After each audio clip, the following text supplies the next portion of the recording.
Good morning guys! Nandito tayo ngayon sa Citadela Townhomes. Update tayo guys dito sa bagong project ng Borland. Nako guys, napakaganda nito.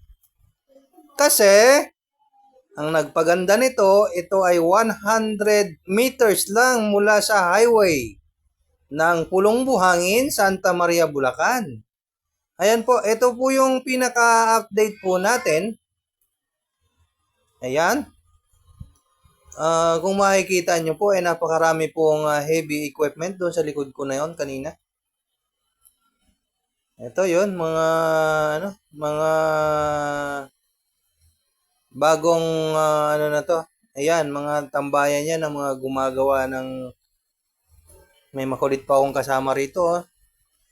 No choice ang daddy.